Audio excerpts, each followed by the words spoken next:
Hey guys, welcome back to The Uncommon Path. Today we're interviewing Brayden Blockpour. He's a Canadian tech entrepreneur based here in Singapore.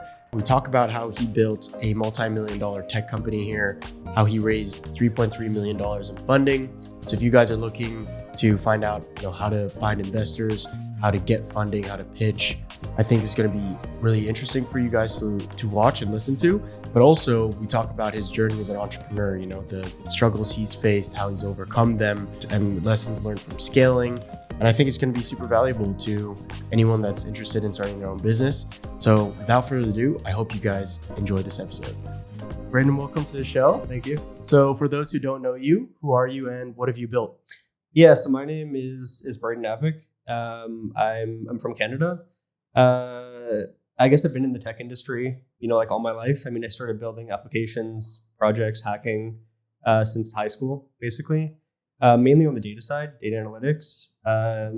Got into crypto in about 2016. So ever since then, have just been focused more on that industry than others.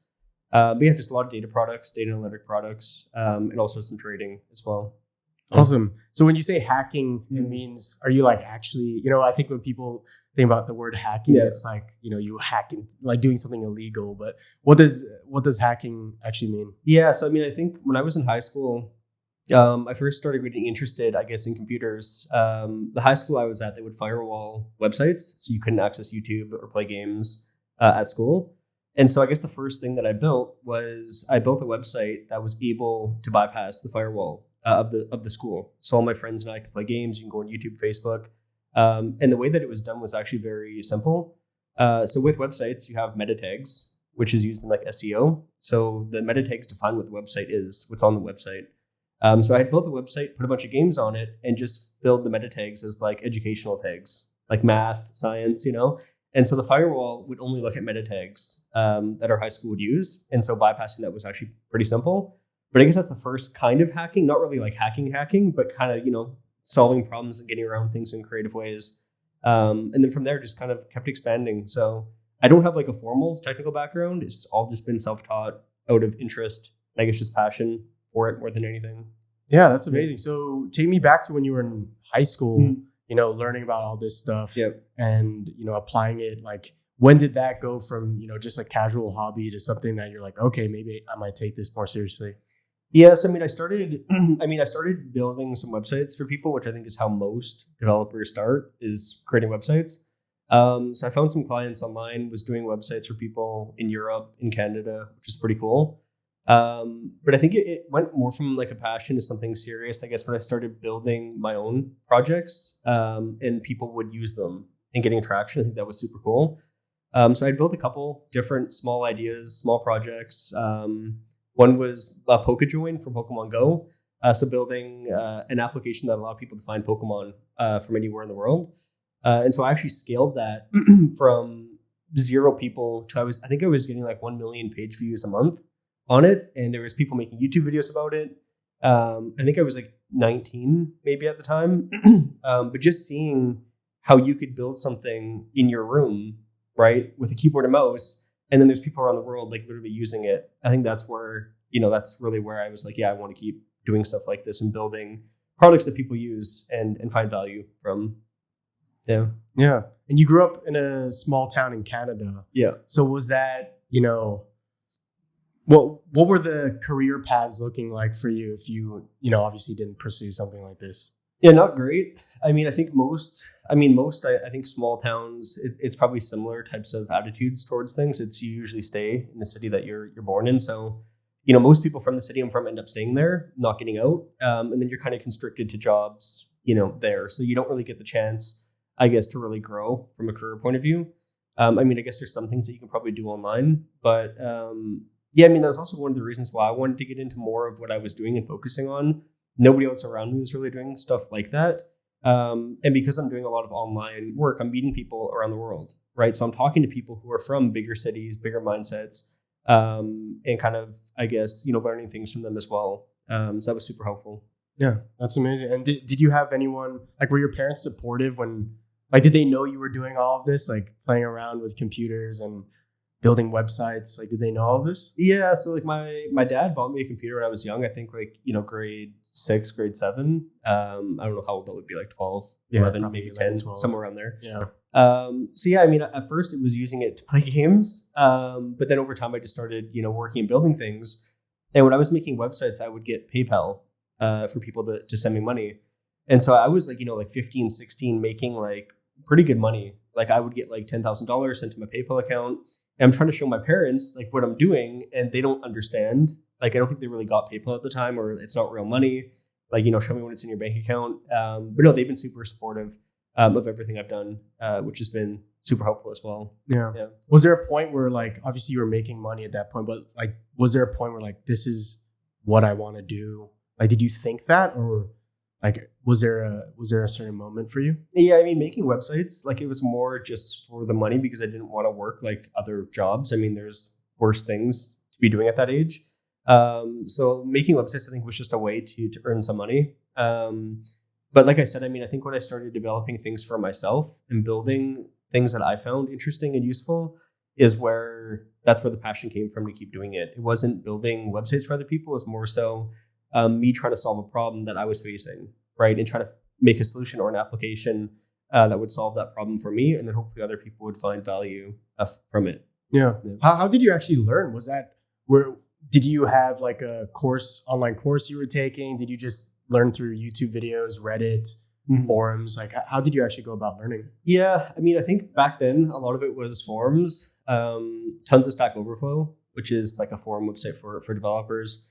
And yeah, some YouTube videos, but not like no courses. Like, I never took courses in school. I mean, there were some basic classes they teach you in school, but it's like JavaScript, maybe a little bit CSS. But I never took any online courses. Just really, I just loved it. Like, I find it super interesting and engaging. And so just building things. I would also use GitHub to see a lot of projects that people would post.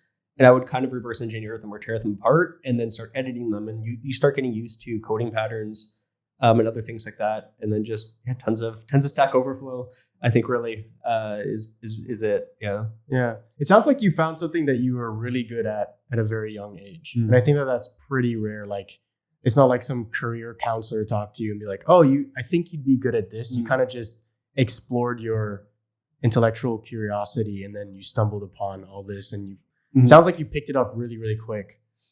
Yeah, I mean, I think I got lucky in that regard, really, more than anything. Like I said, I mean, the first time I started building things was high school, which was that website for getting around filters. And so I think I got lucky kind of stumbling into that.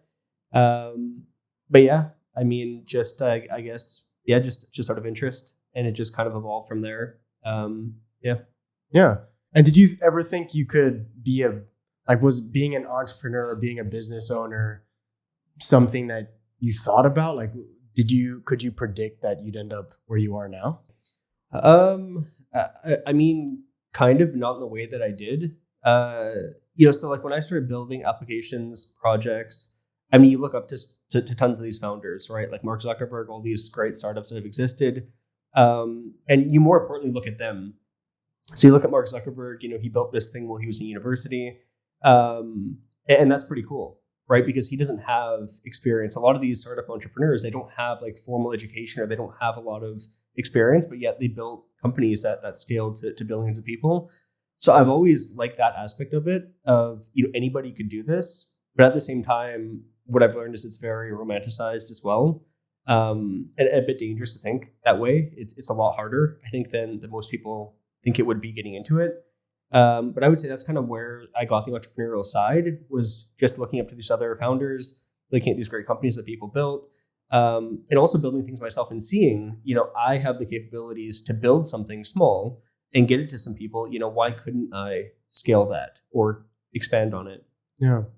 And how did you go from, making these websites, doing these small projects here and there, to, building your first company or app, to, because you told me earlier, just for some context, you told me earlier that you actually built something before Blockpour, which we'll get into later.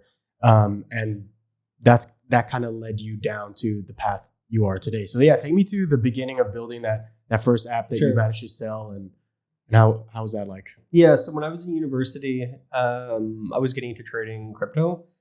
So getting into like, the basics like Bitcoin, Ethereum, Doge, I mean, some of the very early tokens. This is like 2015, 2016. Yeah, probably 2016-ish, I think is when I really got started.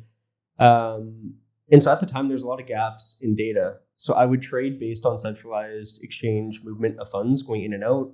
So like analyzing inflows and outflows. And there was a gap in data tools for getting data that I was looking for. And so I just built my own. So I just started building scripts that would basically pull all this data myself into like a centralized source. And then I had some friends who I had met online that were also looking for similar data. So I would share my scripts with them. Eventually made like a very basic website where you could basically see this data without having to run the script. I shared it all over Reddit. I would just like organically start, throwing it out. And like, it wasn't a company. Like I didn't register it. I didn't like pay money to advertise. It was all bootstrapped. And so I ended up getting quite a few people using it and active on it. And that was enough to keep growing it. Just seeing people using it. I didn't care about the money. It was just like, I was in university. So I was just kind of building it as a project. And then, I got an email from a company in Korea, telling me, they liked what I built. They wanted to talk more about it. And I thought that was the coolest thing.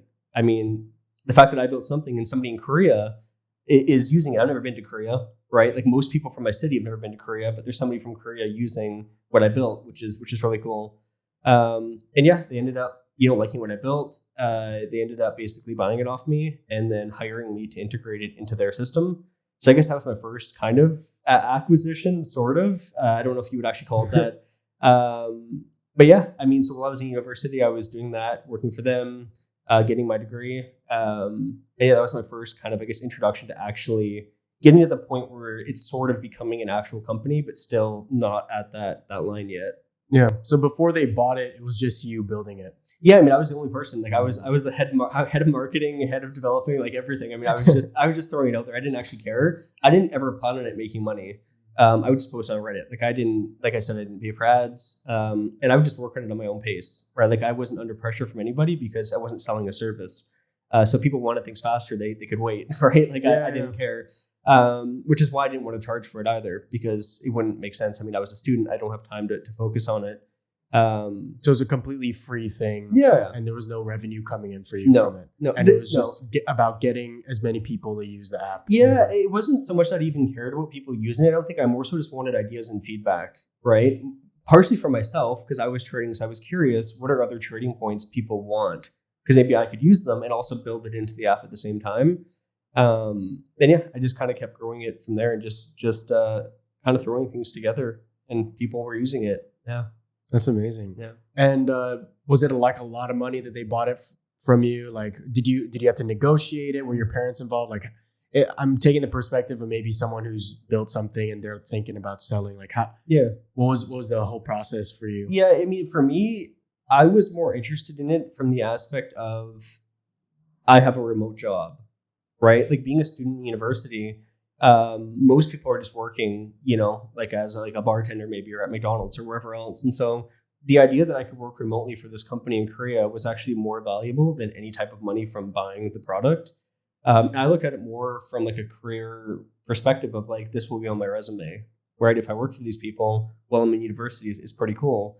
And so the value of the actual money purchasing it wasn't as big as the value of me actually having the opportunity to meet these people, first of all, right? Which is good to have connections in that side of the world, but also for my resume and everything else. So it was more so for the job than for actually selling it. Yeah, I think that's a great mindset, because I think with social media, talking about money is a huge thing, especially with people looking into becoming an entrepreneur, starting their own business. They're, I think, very money focused maybe when they start out, like, oh, how do I get, build something, sell it, or like, but I think your perspective is cool because you took it from like, how do I increase my value, as a person? Like you knew that opportunity would get you more, like it would improve your skills. They would help you scale it. It would be good for your future. And I think that's something probably a lot of young people should be thinking about, especially when they're building. And it's not just about the money, right? It's about how much value you can put out. And if you find an opportunity that might not be, giving you a lot of money, but it's going to help you increase your value. I think that's super, super important. Yeah, no, I mean, I agree. Like to go off your example as well. I mean, I ended up meeting my mentor that way. Was one of the people who purchased from the company, and he's the reason I ended up starting Blockpour. So I mean, it's a perfect example, right? Where there's things more valuable, I think, at a young age than just trying to chase money. It's trying to advance your career, or really connections, I think, is probably the biggest thing there. And that's what I was most excited for. Like I said, right, was the fact that I have this job, and I get to meet these people, and it ended up actually working out the best possible way it could have through that. Yeah. Yeah. So let's transition to, that first app. You worked on it. Did you graduate university? Yes, that's kind of interesting. So I was working for this company that I had sold this app into and was integrating. And there was an opportunity actually in the Philippines with this company that went through Y Combinator. So Y Combinator is like a massive incubator. A lot of huge startups went through like Dropbox, Stripe. So it's a big deal. And I've always wanted to have a company go through YC. And so there was an opportunity to actually work at a YC company in the Philippines. They were expanding out. And they were quite large, not quite large, but they were, probably 100 to 200 people at the time. And so I had the opportunity to be one of the first hires in their expansion to the Philippines, which is super exciting. But the problem was I was in my 4th year of university and I was supposed to graduate that year. And they needed me to come now if I was going to join them. And so I talked to, some of my professors at university, and they actually allowed me to graduate in the Philippines. So I graduated in the Philippines, my university degree. I flew out there, was working for this YC company. And then I had to write my exams from the Philippines. I had to go to like a Philippines university and have kind of like a teacher watch you write it to make sure you're not cheating. And then they faxed back the test to Canada, the university I went to. So yes, I graduated, but not in Canada. Yeah, from a Canadian university, but I graduated while I was in the Philippines. Oh, that's super interesting. Yeah. I remember you telling me you went to university to do business, right? Because you already kind of had the tech side. Like you're already learning yourself. I think if someone is thinking about starting a tech company or going into the tech industry, they think, okay, I need to, study computer science, software development at university, but you chose to do business. Why was that? Yeah, I mean, I wouldn't really give this as advice. It's just what I did. So when I was applying to university, I applied for computer science and also business. And I ended up picking business for a couple of reasons. One, I knew some people who were taking computer science already at the university, and I had already known most of the things they were doing. Like I had already been through a lot of this stuff, and so I would have found it quite boring, I think, especially the first year or two.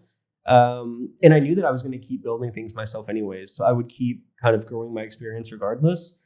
And I also knew I wanted to eventually start a company or start something myself, and so why not, do business?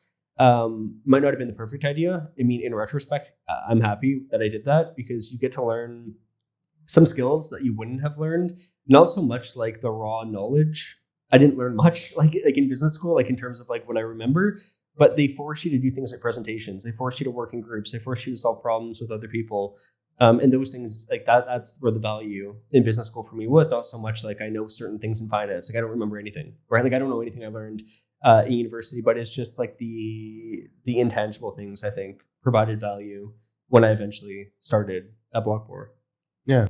Now I went to business school as well, and you completely got that right. Like I don't think I actually remember too much of the specifics, but it's more about like the group work. And after going to work and after university, you realize like those are the important skills. The learning. Like if you can learn, like that's all that matters.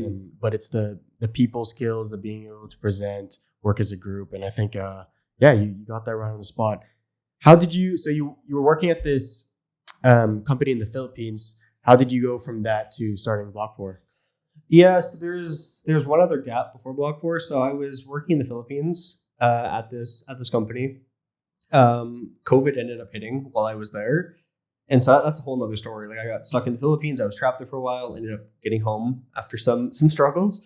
So I came back to Canada during COVID, and I was working remotely for that YC company from Canada. Was working there for a bit. I mean, things got a little bit different just because switching from in person, knowing the team, to remote, and everything kind of is shifting around during COVID. Like people are leaving. So I ended up leaving the YC company for a blockchain consulting company. So I ended up working at this blockchain consulting company, again, remotely from Canada, and through my mentor as well. He's the one who kind of referenced me in. And so I was working for this company for some time, and I was excited to get back into blockchain, right? Because the YC company I was at, they weren't doing anything blockchain. So I was more so excited to get back into the industry that I started in. I was working at this consulting company for a while, doing a lot of interesting work. And then eventually I transitioned out into Blockpour from there. So it wasn't from the YC company, it was from the consulting company. Yeah. Was that BCW? Yep. So you ended up partnering with them later on, or like from the get-go? Yeah, sort of. So while I was working there, I would do some things still myself occasionally. Like, no, I wasn't running a company or making money. I was just like learning new skills and building like data analytics tools. Again, like I was doing university. And I started working on this product that would eventually become Blockpour. And it was a way to visualize on-chain activity for the cryptocurrency markets, I guess, or for these different networks. And so I'd kind of built like a POC, like a prototype of it. And again, it was the same idea. Like I didn't expect money. I just wanted people to use it and expand it and grow it. And I was using it for myself to trade. And there was a hackathon. I think Solana had a hackathon. And anybody can submit into a hackathon, which is great. So for anybody who's technical, I think you should get involved in them. They're usually free, and you just submit a project and you get feedback. For those who don't actually know, because like when I went to the industry, like I was like, oh, hackathon? Like what are they trying to do? Like some illegal stuff? Yeah. So what is a hackathon for those who don't know? So I've been to quite a few hackathons. Normally they're around conferences, or sometimes certain schools or companies will sponsor them. But you essentially would go, into like a big building usually, and there's tons of engineers there, so tons of developers. It's usually quite technical people there, and you basically assemble a team and you all try to solve a problem. So, for example, if Google was sponsoring a hackathon, which I think they have in the past, they would give you APIs to work with, and they would tell you, build something with these APIs, or they might give you more direction. Like, we want to have, Google Maps do this or do that. And you assemble a team, you use their APIs, you have access to the Google team as well, or whoever's sponsoring. And you guys all collectively try to build something in a time period. So whether it's 24 hours, 48 hours, a weekend, and then at the end, all the teams present what they built separately to judges. And then, sometimes people end up winning prizes. But again, it's more so for networking. It's more so for meeting people, getting the chance into these companies, right? If you participate in the hackathon and you won, you have a much higher chance of getting a job right at that company. So a lot of it's usually networking, but there is oftentimes prizes as well to compete, and you get to meet like wonderful people as well. That's awesome. Yes, that's a hackathon basically. Yeah. So it's like a competition in a way. Like, it's a showcase. It is. Some people, some of them are quite serious. Some of them aren't as serious. It depends on what you go to. But usually you're staying up all night. Like you don't sleep. At least the ones I've been to. Like some of them are 24 hours, 36, 48. And you're usually up like the entire period because you're competing with everybody else doing the same thing, and you want to win, obviously, right? They're quite intense. Some of them. Yeah. So you were at this hackathon, built and that's how you started, working on that's how you showcased Blockpour. Yeah, sort of. So the hackathon that I submitted to was actually an online one, which was the first online hackathon I've ever submitted to. Was that because of COVID? I don't know. Maybe it was probably because it was maybe like a year after COVID, so probably weaning out of COVID. But an online hackathon is very similar. It's just you assemble teams remotely and you submit a project remotely. And so I had already been working on this POC for Blockpour, but I didn't have much. And so I ended up kind of essentially redoing it for the hackathon, refactoring it, rebuilding it, and integrating certain things in that the hackathon wanted for Solana. And I submitted it and ended up winning a prize for a certain bracket, which wasn't that big of an achievement in itself. It was cool. But the most important thing off of that was a lot of investors seen who wins hackathons on Solana. And tons of investors at the time were all investing tons of money in Solana, right? That token has gone up tremendously. And so it's a great way for investors as well, on a side note, right? To start looking at these teams building in hackathons to early fund them, because the earlier you fund somebody, the more equity you get. And so I got actually a lot of emails from investors saying, do you want to take this full time? You can quit your job. We'll give you money to start up. We'll help you out. And so I was like, yeah, that sounds great. And so I started entertaining a few conversations with certain investors, looking at terms, like what are they offering me? How much equity do they want? And there's a vast range of things. Like it's more complicated than I thought it would be. Like there's a lot of certain terms and like preferred like conditions and all these other like voting rights.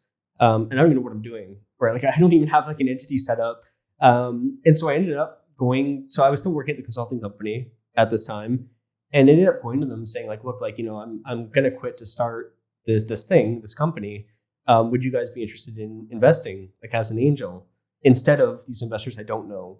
And they said yes. And so that's how I ended up getting, I guess, angel investors for Blockpour. And I was super fortunate with them being angels. They provided tons of value.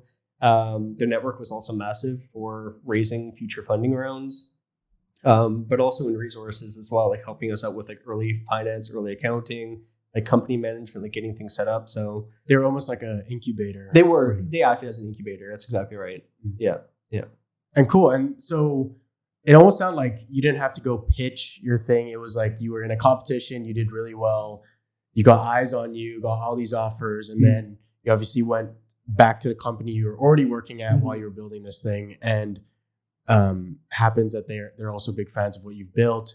They can obviously see the potential of it, invested in it. And how did you go from, working at this company, getting that initial investment? Did you start hiring straight away, or like how did you scale from just having this idea to getting funding to scaling that? Yeah, so I think when we got that angel round from the consulting company, and it helped because I already had a relationship with them, right, which was nice for both sides.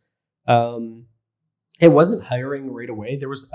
We hired one person for head of business right away, and then our goal was to get to a seed round, which is like the second, I guess, earliest stage of a company. And so in order to get to a seed round for us, we wanted to build like a full prototype, like a full working proof of concept to pitch to investors, right, to raise more money. So from our angel round, we did hire somebody, and then it was really just us getting the product to a state that we could demo, and then using our angels network and also ourselves reaching out to find potential seed round investors for Blockpour, which we ended up doing. Yeah. And so I saw an article, it's I guess it was public information. So you managed to raise $3.3 million US dollars in seed funding. So seed funding is like there's like angel investment, seed funding before the series funding, right? So that was like quite a big amount for like, something you just started. And how was that moment for you? Were you like pretty amazed? Did you expect it? Was it kind of like out of the blue? Yeah, I mean, there's a lot that goes into fundraising stages. Like it's a lot more complicated than I thought it would be, and I thought it would be complicated. There's also some other stages sometimes, like there's pre-seed sometimes, or pre-A or bridge rounds. But yeah, you're right. Like normally angel, seed, Series A, Series B. So for a seed round, you can't just go to investors and say, hey, give us as much money as you can, right, for this amount of equity. Like you need to have like an actual plan. You need a business plan. You need to tell them where the money is going to. Like, why are we raising 3.3 million? Why not 3.8? Why not 4? Why not 5? Why not 2? And so there's tons of planning for us where we had to kind of work backwards. So we had a certain point where we wanted to hit a Series A buy, right? So we targeted that, I think, to 24 months. And then we worked backwards, right? How many people do we want to have? Would the salaries work out for 2 years? Infrastructure costs. And that's how we ended up arriving at that number. And I think most investors want to see that. They want to see where their money is going to and how it's going to be spent. And so for us, we spent a lot of time really working out all the business details. So we incorporated the company. And there's a lot of work done, I think, like I said, on the business model side, like how are we going to generate revenue?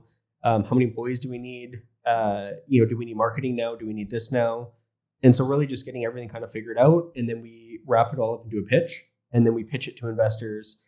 And then they will often push back or ask questions. You get a lot of no's as well, as I'm sure most people know. And then we ended up completing our round, closing our round, and then from there it was just scaling the company off the back of that with the money that we raised. Yeah. And who was there a team of you guys? Was it just you? Like, how involved were you in that process? You also have to build this thing, and there's a whole business side to it. Yeah. Like, how did you? Were there advisors helping you? Like, if someone is in your position back then, like they've got this thing, it has potential, they're looking for funding.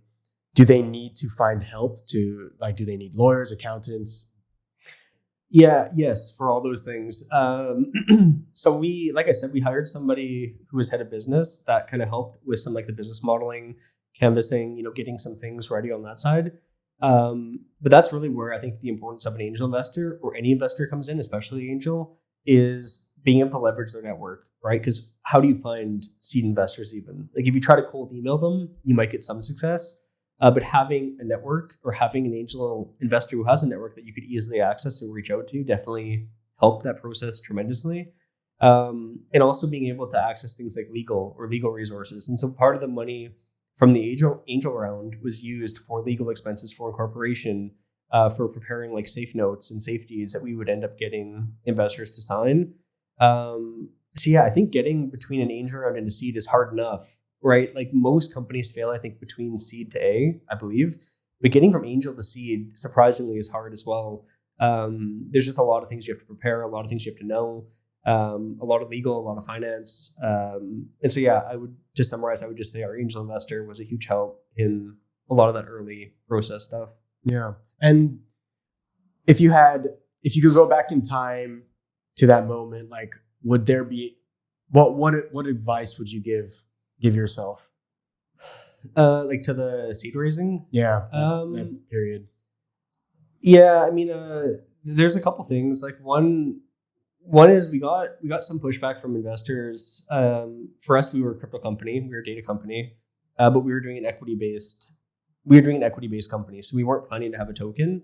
And a lot of investors wanted us to have a token because it gives them liquidity, right?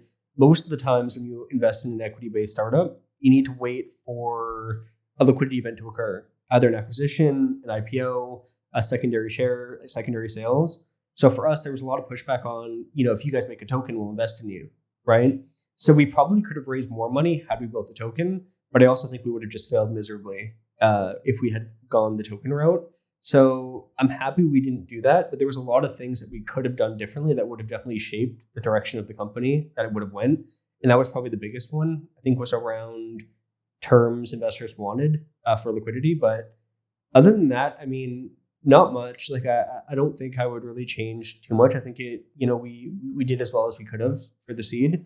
We had a lot of great investors come on as well, which is pretty exciting. And yeah, overall, I think I'm pretty happy with how the seed round went itself. Yeah. So sorry, because I don't really understand how this token thing works. So like with the traditional businesses, like it's essentially just the equity side of things. But with crypto, it's uniquely like you could create a token and they can buy into that token. Yeah. So how does that work? Yeah. In layman's terms. Yeah. The way that I think a lot of investments in crypto work are, if you invested, I don't know, say like $10 for 10% of a company. If it's a token-based company, you would theoretically get 10% of all tokens or whatever it is, right? So let's say for Solana, for example, you invest into Solana early, you get a token allocation for your investment, for your money. Those tokens vest over time, right? So let's say over 3 years, you're getting, say whatever percent of tokens each month. You could sell them right away on Binance, right? But you can't sell equity on Binance in a company. But if you had tokens, you could sell them as soon as you get them over time. And so I think for a lot of investors, it makes sense to want liquidity. I don't blame them for it.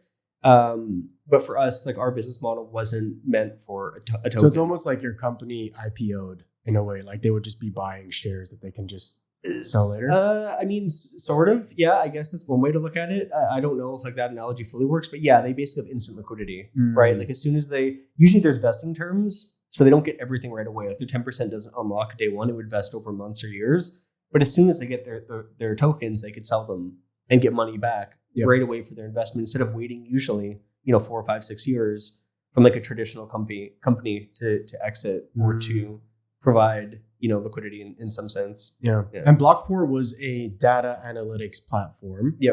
And you can still create a token even though you're not creating like a crypto coin or something. Well, we could have, but it's hard because what do you do with the token? Like, where's the value of the token? So that's why we didn't. Because if we had a token, like, what's it used for, right? Like, we're not like a layer one. We're not trying to build a network. We're a data analytics company. And that's why we didn't launch a token. There just was no use for it. The only potential use, which doesn't make sense still, is requiring Blockpour tokens to access the platform or to basically buy a subscription. But why not just use PayPal or Stripe? Like, why make it complicated? So that was the only avenue we could see some merit behind, was trying to provide value to the token by tying it to the platform. But it's just too distracting to have a token. You have tons of holders that are constantly, messaging you, trying to make your token go up. It just didn't make any sense to do. Yeah. And were the companies that invested, were they like venture capital funds? Like what were they, just like what kinds of people were actually, or companies were investing at the time? Yeah, so a mix. We had some VCs, like traditional VCs in the crypto space, invested. We also had a lot of networks invest, which is exciting, partially because they wanted Blockpour to support their network to provide value for their users. So it was kind of like a grant, sort of, but they also got equity, which worked good for both sides, right? Because we're providing immediate value to them and their community, and we're getting money from them, but they also have equity. So it actually made a lot of sense. So yeah, I'd say our investors were broken up by like tokens networks and then also traditional VCs. Was that like designed like strategically, or that was just like wherever the demand came and you kind of structured it around that? I mean, sort of. So it's actually kind of funny going back to the seed raise. So when you raise a round, you usually put a cap on how large of an investment one single entity can make. And you also put a minimum, right? Because you don't want somebody investing $1 in the company, but you also don't want somebody to take the entire round. Because if you only had one investor take your entire round, it's not great. You don't have like diversification across investors. They also probably want a voting seat in certain things. So we actually had one of our investors wanting to invest more than the cap. And so that was also, we had to talk internally about that, right? Like, do we want more money? But are we comfortable expanding the cap, which we didn't end up doing? That was, I guess, something else to go back earlier when you had asked, were there certain things in the seed round? That was one interesting thing. But yeah, other than that, I mean, all of our investors were pretty diversified. I think we had networks, layer ones, layer twos, some VCs, and then some just kind of friends and family as well in our seed round. Yeah. And was the 3.3 million something that you proposed, or did you just like, how does one like think about, okay, how much money do I need to be fundraising? Mm-hmm. Like, is that, obviously, is there a certain point where it's like, this investor wanted to actually offer you more than you were asking? Like, is there a point where it's too much? Like, how does someone think about like, how much should I be asking for? Yeah, I mean, it's you should be asking, in my opinion, in a seed round, you should be asking for the amount of money you need to get to the next round, right? You don't want to take on more money because you're giving away more equity at the earliest stage of the company. And so for us, you usually have a target. Like, we wanted to raise 3.5 million, we hit 3.3, and we were happy with it. We were fine with it. But that's where that number came from. So we didn't just pitch 3.3 million. That's kind of a weird number anyways. We were looking to raise 3.5. And we ended up hitting 3.3 and we closed the round, and we were happy with it. So, if you get it a little bit less, it's fine. If we had raised only 1.9 or 2, we probably would have kept the round open and kept going. And we also didn't want to go over, because we were satisfied with the amount that we would raise would get us to that 24-month runway to get to the next stage of the company. Yeah. So when someone's looking at runway and deciding how much money they need, obviously it's like theoretical, right? Mm. Like, it's very hard. Like, you do your financial projections and stuff, but like, what do you think did you guys get that right from the get-go? Did you have to tweak the budget around? Like, what have you learned from actually deciding how much to raise? Yeah, I mean, surprisingly pretty close. In the grand scheme of things, I mean, it's when you're budgeting the runway, the 24 months, that's where a lot of effort has to go in beforehand. and we knew how many people at what salaries we could support for the full 2 years, right? So were salaries like the biggest cost? Yeah, remuneration was definitely the highest cost by far for us, followed by like server costs, and then just there's a bunch of other items. But there's a lot of our costs were mainly on staff, partially because we were still in the scaling phase of the business. And then I'm trying to think of some other costs. Like there were some like marketing budgets, like travel budgets, like some things as well for conferences. But yeah, the biggest expense was remuneration. Yeah. Yeah. And going through all of that, the last 24 months, what do you think is the greatest takeaway from that when looking at, fundraising, deciding runway? Were there any mistakes you made that you'd reflect on, or? Yeah, I mean, there's a lot of things in general. I think that in retrospect you could do better, obviously, like always. And there's a lot of that for Blockpour as well. I think in terms of like budgeting and like what you were asking around, would I change things about how much we raised or whatever else? Probably not. Like I said, I mean, we had targeted 24 months and we got 24 months. So it's like, we could have gotten more, but the whole point is we stuck with our plan of the 24 months, and the amount of money that we raised was sufficient to hit that goal. Yeah. Yeah. And how much equity did you actually have to give up for the 3.3 million? Like how much equity should someone give away in like a seed round? Yeah, I mean, there's lots of considerations, like a lot for that. I think it depends on how many founders. Like there's a lot of ways to look at it, right? It depends how many founders you have in the company might affect your decision. It depends on the valuation that you're valuing your company at seed. Like, for example, if you think you can get a valuation of 10 million at seed, if you raise $1 million, that's 10% of the company, right?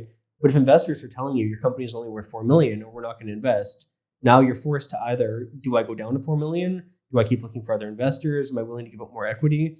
So I don't think there's a good amount. You definitely want to retain majority control, I think, at least on the founder side or on the founders side, and be careful around like voting seats and certain other things as well. But yeah, I'd say it's completely dependent on the raise more than anything. Yeah. And was this all happening in Singapore? Were you already based here? Yeah. So when we had raised our seed, we officially did the raise in Bitcoin Miami. So that's where I went out to Miami with our angel investor, with our head of business, and that's where we kind of met all of our investors that we already pitched to. We went out with them, talked with them, went over some plans, our business models, got feedback, and that's where we like officially closed our round. It was at the end of that weekend or that week. And then after Bitcoin Miami, the company was in the process of being incorporated in Singapore at that time.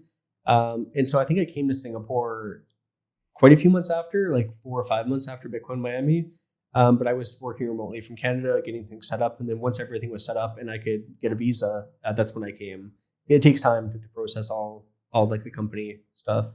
Yeah. And yeah, how long was that actual process for you? I don't know how long the actual process was, because when a lot of things were happening, I was building the application. So our head of business and our legal was working on a lot of the administrative side to get things set up. So I don't know fully.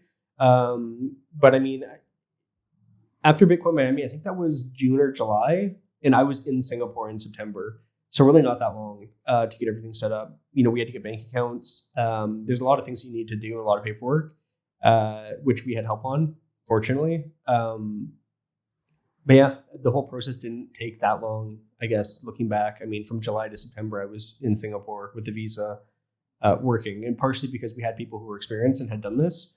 It might take longer. If you don't really know what you're doing, I don't know.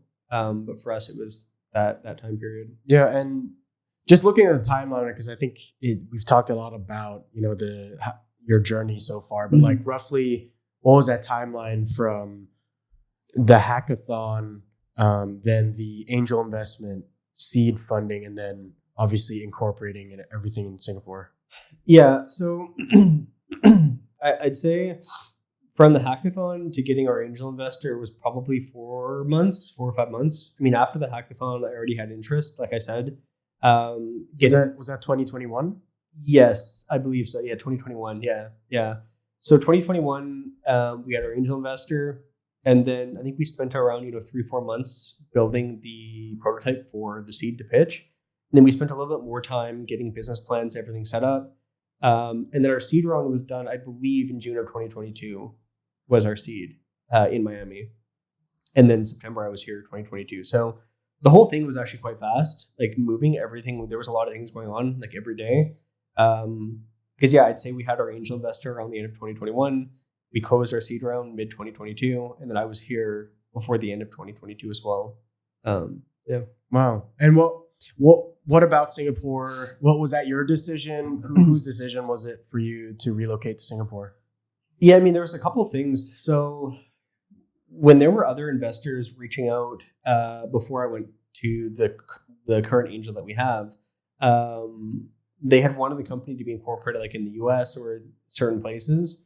When I had gone to BCW and they became the angel, we did talk about where to incorporate the company, potentially even Canada, because that's where I was already based. There was a few reasons why we chose Singapore. One was Canada wasn't exactly friendly for crypto. So if you want to open up a bank account, it's going to be challenging, like from a legal point of view and like a compliance point of view. And Singapore is also a tech hub of Asia, or one of the tech hubs out here, right? So it made sense to come to Singapore. Our angel investor already had some experience in Singapore with registering companies. Singapore is relatively friendly with crypto and bank accounts. And it was a tech hub, so it's a good place to find talent. And it's also a pretty good spot location-wise in Asia, like getting people from Hong Kong or Korea or Vietnam, or getting developers anywhere in this area. Singapore is kind of central. So that's really, it was just chosen not for one particular reason, just, a set of conditions made it make sense. Yeah. And have you ever been to Singapore like prior to that? No. So it was your first time, you were supposed to move here. I landed in Singapore with a visa, like for my first time ever coming here. Like I came here committed. Like I had a condo. I had I'm not leaving. Like I came here and there was no going back, which I think was good because it kind of forced me, obviously, to stay here. I don't think I would have left anyways, but I jumped in like completely blind. I knew a couple people here. Like I said, one of the people from the angel round was here as well, and I knew a couple other people that were coming here, so it helped. But never been here before. Outside of that. And then what would be like pros and cons? What would be like a couple pros and cons of Singapore, like as a city in general? Yeah, as a city in general, but maybe take it from the view of like someone looking to build a business here. Yeah. So I think some benefits for us. There's a lot of conferences, a lot of events happening in Singapore, especially Token 2049, which is coming up in September. It's one of the biggest crypto-specific events, which made sense for Blockpour, obviously. A lot of tech talent as well here, which I found. And I think that the city is also very efficient, right? Like getting around, if you have offices in Singapore, it's usually quite fast to get there, opposed to things like Toronto, where you're spending like a 2-3 hour commute, or other cities. So I'd say those are kind of the benefits from a business point of view. Is just like connections, people, tons of investors as well, not just in Singapore, but in Asia. And having a company incorporated in Singapore, I think, is good generally for investors. So I'd say those are, some of the benefits I can think of. Yeah. What do you dislike most about Singapore? From a personal point of view, it's a bit too hot. A little bit too hot, I think. Coming from Canada, I don't miss the winters in Canada, but I miss the season changes and some sense of what time of year it is. And in the summer, it does get a bit much here if you're outside. Yeah, the heat. I'd say that's my only complaint. It's just good. It's a good thing. Yeah, as a Singaporean, like I completely agree. It does get very, very hot. Even if you get used to it, it still can be unbearable. So if someone's looking to come to Singapore, maybe they're in Canada or in the US and Europe, or somewhere else in Asia, coming to Singapore to try and build a business, like what advice would you give them? I don't even know if I would give advice to do that. Like I think if you're trying to start a company, I mean, there's a few things. Like I would recommend to start small. Like if you're from Canada or the States or wherever, and you're like, I'm going to start this company, I'm going to incorporate in Singapore, I'm going to fly there and do this. Like it's probably a horrible idea. Like don't do that, right? Like there's enormous risk in every single step of that process. Like I said, the only reason I did it was because I already knew people in Singapore that could help with the incorporation and who were familiar with this space. Otherwise, I never would have likely came here right away. And I'd say in general, like if you want to start a company, I think, I mean, go ahead. Like I would encourage it, but definitely probably start off small and slowly scale into it. Try to bootstrap as much as you can and get traction, right? Like you don't necessarily want an angel investor day one. Like you don't need to have an angel investor day one. If you're able to build the product or build the service and get some traction slowly yourself, I think that's the best way to do it organically. And you would just naturally sail into an angel round, into a seed round off that.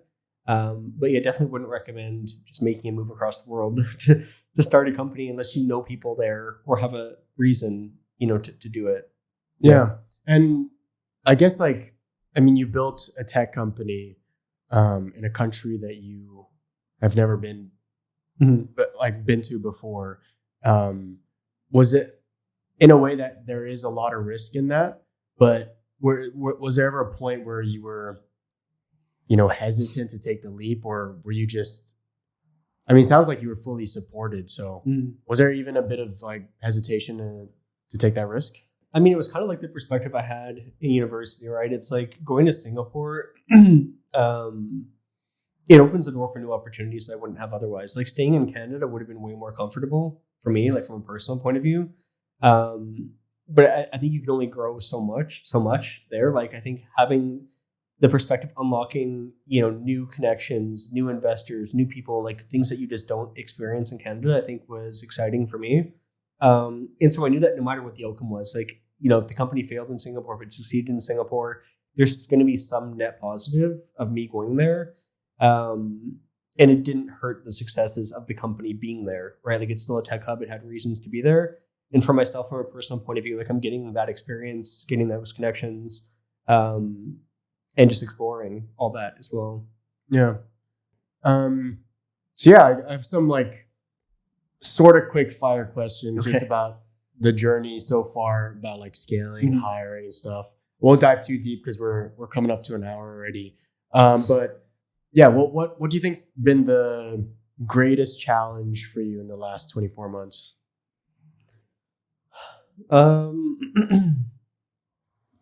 I mean, quite a few things. I'd say the root cause of a lot of the challenges that I had were because I was a solo founder. Like I was the only founder of Blockpour, and I regret it. Like I would not do it again ever. If you look at a lot of incubators, even YC, like I talked about earlier, they will invest in solo founders, but they're very against it. And there's a lot of investors who won't even invest in solo founders. And I never really understood that before. I knew those stats before, but I never understood why. But after going through it, I would not recommend doing it. I think it was the cause for a lot of not problems or issues, but I think things would have been a lot more efficient and a bit more rational. I think having other co-founders with different perspectives than you. One example of this is coming from a more technical background. When there's a problem, you're looking for a solution as somebody who's technical. If I have a problem with code, I will fix it until the code runs where it works, right? Or I build something tangible and I could say it failed before, but now it works. But when you're talking about pivotal decisions of a company, or you're talking about resource, where do specify resources or feature ads or certain things, there's oftentimes not a right answer, right? It's not like you do this and it's going to work, or you do this, that's the best answer. You don't know. There's nothing you could do to find a solution. You just have to take risk. You have to evaluate things and you have to rationalize things. And I think for me, that's where I struggled a bit, was always trying to find the most optimal path, and spending time trying to find that is already not the optimal path, right? You're already failing trying to find it because you're spending time trying to find it and you've already failed. And so I think having other founders who are equally as invested as you, who can rationalize things or look at things differently or challenge your opinions or your thoughts, I think is very important. And so that's where I would say if I could change anything, it would be having a co-founder or having other founders. And like I said, if I started something again in the future, I would definitely do that. Yeah. What would if you could paint an avatar of like the perfect co-founder for you? Obviously, it's going to be different for everyone, but like what qualities would that co-founder have? Yeah, I think having somebody more on like the business side, I think would be great. I mean, I prefer to be, although I have a business degree, I prefer to be on the technical side, and I understand the technical side much more. But just having somebody who is comfortable challenging opinions, having somebody who could rationalize like complex problems, and really just have somebody to bounce ideas off of, right? To like, if you're thinking of something, understanding that they're in the same position as you, and you're both kind of fighting for this thing to work. You're both just doing everything you can to make it work, right? And having two brains doing that opposed to one is where the value would come from.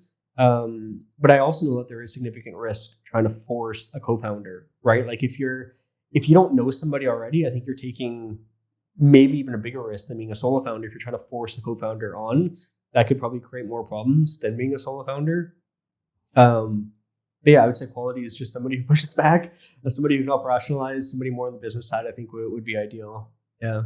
Yeah, that's super interesting because I think it is, in a way, some people can look at like, oh, if I'm just the one co-founder, there might be less friction. It's easier to make decisions. I don't always have to check back and forth. But you're saying actually it's better to have someone that checks you all the time, that gives opposing opinions. And so if someone is actively like, how do you think, if you could go back in time, like would you actually go find a co-founder, or do you still just like, do you think maybe trying to find a co-founder is an inefficiency of itself? Yeah, it definitely is. Like, I mean, it's a good question. Like, if I can go back, I don't know because things move very fast, right? For Blockpour as well. Like, there wasn't time. I didn't even know it was going to become a company until suddenly it was a company, right? So I don't know if I would have spent time looking for one or trying to force one. I think maybe I would have explored my network a bit further. Like people I already knew, developers I talked to, and just kind of see like what the interest level is or what their experience is. I would have put that effort in. But like you said, I mean, being a solo founder, you have benefits too, right? Like you get more equity. You don't have somebody that's pushing back on you. But in the grand scheme of things, you want that actually. You want to have not less equity, but you want to have somebody equally as invested as you, who's in the trenches with you, right? And obviously for Blockpour, you know, we gave ESOPs and equity to employees, which I think is very important for all startups. And so everybody was invested in the company, obviously, but you need somebody, I think, at the co-founder level who can help deal with, I mean, there's tons of things that I was doing as well. Like I was on the technical side, but I was also in board meetings. I'm talking to investors. Like there's certain things that you need a co-founder to take off and to do instead of trying to do everything yourself. And you can't necessarily, you could hire somebody as like a CEO or whatever else, but at an early stage startup, I think there's risk in that as well. And investors often want to talk to the founder, right? They don't want to talk to like some head of business or some, you know, BD person. Like they usually want to hear from the founder when you're giving updates. And so there's just a lot of distraction as well that you need to deal with if you're trying to do multiple things at that level. So that's where I think a co-founder would also help in that regard as well. Yeah. What have you learned? What's the most important lesson you've learned about scaling a business? I think that you need to be careful not to scale too fast or too slow. Like there's risks in both ways, and we've kind of done both those. If you scale too fast, I think the risks are obvious, and you scale too slow, the risks are obvious. But it's trying to find that medium point where it makes sense, especially on the hiring side. Like scaling hiring is what I'm referencing. And I think the other part that's important for scaling is making sure you have a very good culture at the company, right? I would actually argue that culture is one of the most important things on whether or not something succeeds or fails. I think having everybody, you know, enjoying what they do, like being invested in the company, being invested in the success, wanting to share opinions, wanting to, you know, bring their ideas forward, like having a good company culture, I think is critical, especially in the scaling phase of a company, right? You want everybody to be in this thing and want this thing to work.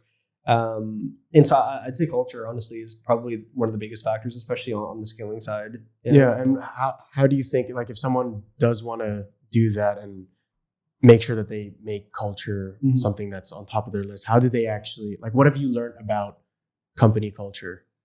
Yes, I think for us at least, like we in terms of like hierarchy, like at a company, I mean, in traditional jobs, you have pretty long hierarchies. Like you have junior developer, senior developer. You have like uh, engineering managers. You have so many ladders up to eventually get to the executive team.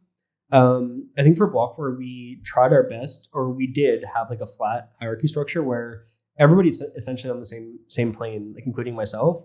So nobody is treated differently, but it also means that anybody could challenge opinions and ideas, and they would be equally as valid as anybody else's. And so I think for us, that's what we focused on a lot from a culture point of view. And I'd say one of the things I'm most proud about Blockpour was the culture that we had. We had people who would just work on the weekend, and not because we wanted them to, but if there was a problem, they would be working trying to solve it because they want the product to succeed. They want it to get out. They want people to be happy. They want customers to be satisfied. And so I think our culture definitely invited ideas, invited people to come forward, made people feel comfortable working, and also had them invested as well with ESOP options, to help give them some incentivization, I guess, to really push the company forward. And that was because of the flat hierarchy. Like, do you think that was like the reason why people felt like taking more initiative than regular, like, or was it because of the size of the company? If you could pinpoint like the one thing, maybe it's your personality, or like, what do you think was that thing that made everyone kind of do it? It's not like you would tell them to do that. Like, why do you think they actually did that? Yeah, I think having a flat hierarchy definitely helps, because it makes everybody feel like they're the same, right? There is no manager, or nobody's like managing somebody else. Like nobody is your manager really, at least what we had in the flat structure. And I think for very small stage companies that works well, but eventually you have to have structure. Like you can't have a 200-person company. Everybody is just like throwing ideas and working on them. So for us, I'd say that the flat hierarchy definitely helped. And I just think, treating everybody the same and allowing people to bring ideas forward and encouraging it helped as well. I mean, I know for us, like when we had a feature ad or we were brainstorming ideas for the company, we would pitch them to everybody at the company. And if you didn't like it, you could tell us you don't like it, right? And like we would actually take that criticism seriously. Like we wouldn't just say, oh yeah, okay, whatever. Like we would either change the idea or we would brainstorm again off of that criticism. And so I think that just encouraged more people to do it, right? When you join a company and you see that, then you want to bring your ideas forward. And when you see other people doing it and not getting shot down or actually getting encouraged, then other people do it. And so the culture happened organically. Like we don't tell people, how to be. I think culture has to be organic, and it just has to be following what other people are doing and how other people are being treated. And so that's I guess I think how we got to that point. Yeah. What do you think? You're a young founder, and I think there are positives and negatives to that. But what do you think?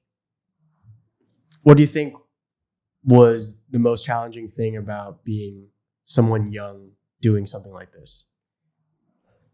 I mean, I think the obvious answer is on the experience side, right? I mean, being young, you don't have the opportunity to have tons of experience running startups in the past. Like most young founders, it's likely going to be their first company that they started, right? I think the good thing with that is you have companies who have come before us, like Dropbox or like Stripe or like Facebook, where you have these founders who are 17, 18, building billion-dollar companies. And so I think it's a lot harder for certain criticisms to come in just based on the fact that you're young, because you could just make the argument of anything. Like all these other successful people have been young doing this. But I'd say it's just the experience side, really. Like you get thrown into the jungle with it, and I think you learn a lot doing it. And I think for me, if I started something again, I would be much better off or have a much higher chance of succeeding again if I had started something because of what I've learned. But I wouldn't necessarily say anything was really hard about being young doing it. I think you get a lot of encouragement. And from an investor's point of view as well, I think having young founders, investors usually invest in people, and ideas second. And so I think having somebody young who's building something, I think they also get excited as well themselves, because you might start something again, right? Or you have a lot of time to keep building and keep growing. And so, yeah, I'd say the only really downside is just the lack of experience that you'd have in an actual company or business environment. Yeah. Yeah, because I think some young people might be scared that they might not get respect, especially if they're going into like they're trying to get funding or they're trying to pitching to investors. Like, was that ever a problem for you? Like, yeah, I mean, in investors, I think a lot of VCs are notorious for I don't even know the word to use, but notorious for being pretty cutthroat, right? Like they are in it for money. I mean, that's what they do, or they want to make money off of their money. And so being young, you definitely will likely have more criticism, right? I think it's obvious. And I think you just need to be prepared. Like, you will get ripped apart if you are not prepared at any age, regardless, going in front of VCs. But I think being young as well, you'll probably just get more questions. They might want you to expand on your experience. I don't know. But I think it's hard enough to get funding as it is at any age. I think the younger that you are, you're likely maybe to get more criticism. I'm not sure. Yeah. What does success mean to you? Yeah, I mean, I think I've always kind of defined success for myself as at least a successful company or a product for me. Like, success for me is being able to build things that people use, right? Being able to build products, applications that people use and find value in. The problem is there's often a disconnect between creating products that people use and creating a sustainable business, right? Like, a business needs to generate revenue. And so you could build all these great products that people love and they use, but you might fail. Like, you might not be able to sustain that yourself. And so there's definitely a gap between just being able to build things for fun and for people, and then hopping into still providing value for people, but also earning money. And so I'd say success is just, having the freedom to build products that people find value in is how I would define success for myself, is just being able to have that freedom to build things that people continue to use. Yeah. And how important is money to you, both like personally and in the business sense? Yeah, I mean, I would say that, I just think money is a tool to get towards freedom, right? Like, money helps you get to the point where you can work on things that you want to work on and do what you want to do. And that's just the reality of it. You need money for that. And so I view money more as a tool to be able to have the freedom to work on things that I want to work on, to travel to places that I want to travel. Not so much like on the just being able to spend money on anything, right? It's just more so for the freedom aspects of it.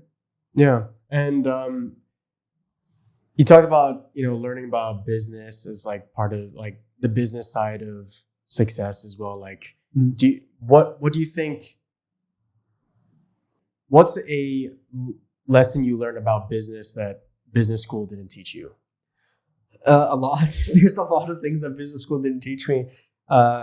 Going into starting your own company, I mean, there are a lot of good things that you get taught. Like, you get taught basic like business model canvases. I think like the bare basics. But I think one thing that you don't get taught is, like, no matter what you do, you're going to get punched in the face. Like, you could do everything right, or you could do everything wrong. You could do some things right, some things wrong. It doesn't really matter. Like, there's going to be some level of things. You could do everything right and you could still fail, is what I'm trying to say, right? There's a lot of things in companies that rely on some level of luck with timing or with market conditions. You could build the best product in the world but have no users, right? You could build a product that sucks but a good marketing team, tons of users, but your company still fails because your product sucks. You could also build the best product with the best marketing, and then market conditions wipe it out, or a competitor comes. And so I think one thing that business school didn't really teach me, I don't think, is just that there's a lot of things out of your control that you just can't control. And you have to just, I think, build the best product, the best team that you can, and kind of adapt as you go, really, constantly, because things will never work out how you think they'll work out. Like, we had done our initial business plan and certain things, and they turned out nothing like how the company did. And it's because you have to. If you're stuck on one single path and you're not listening to customers, you're not listening to users, you're just going to fall off, right? So you have to keep adapting. I guess, to everything. Yeah. Yeah. Last question for you. If the whole world was watching right now and everyone was listening, what would be something that you would want the world to hear? It could be advice or Yeah, I mean, I'd say especially for younger people, I would definitely encourage younger people to try something themselves if they've ever wanted to. I think that if you just keep waiting or holding off, you never will. And you don't even necessarily need to have everything fleshed out. I would partially encourage being naive in some senses of just jumping into something you're passionate in and loving. I think that if you have a good idea, you have an idea that you like, and you spend days and days and days researching everything about it and why it will fail and why there's competitors, then you're never going to do it, right? Like even for Blockpour, we had competitors. We had certain things that would, push against even starting the company. But if you jump into it, I think, and you have that passion and you have that market fit and you have some type of a business model for that, I would encourage not overthinking and just, doing it, and stop thinking about doing it. Just go into it and commit. Yeah. Awesome. Great. Thank you so much for your time, Brayden. Yeah, of course. It was a pleasure, man. It was awesome.